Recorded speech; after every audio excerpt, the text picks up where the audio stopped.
Hello everybody, my name is Isaac Walker and thank you for clicking on this video. Essentially, I may have made a big mistake or the best decision of my life.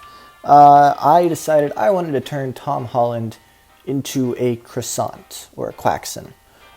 So, I'm just going to walk you through how I did that.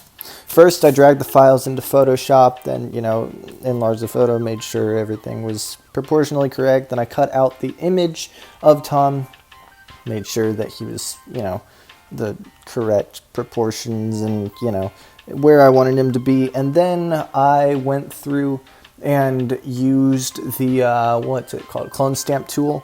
And I mapped out the soft and pillowy part of the croissant to use as his hair.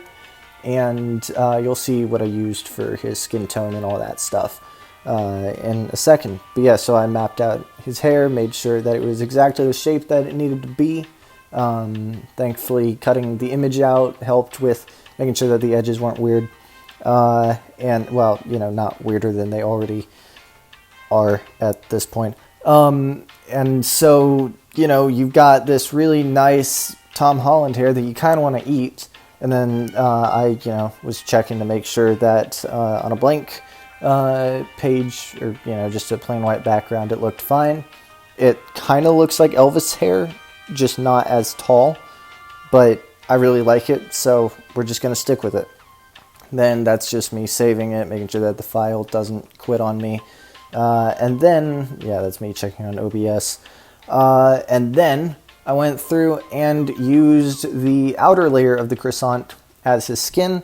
And I was having some weird trouble. I still don't know what this issue is in the corner, but I ended up being able to fix it, and in the end, it looked fine. I didn't have that weird angle on his face.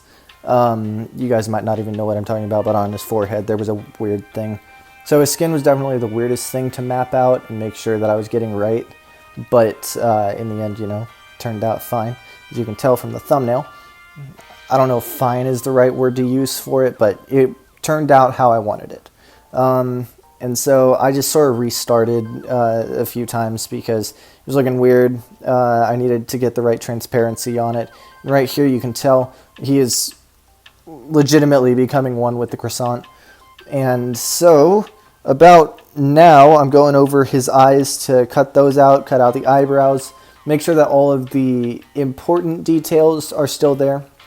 That's me going over his neck. I used a different transparency for that, just so that you could tell that that's a different part of him.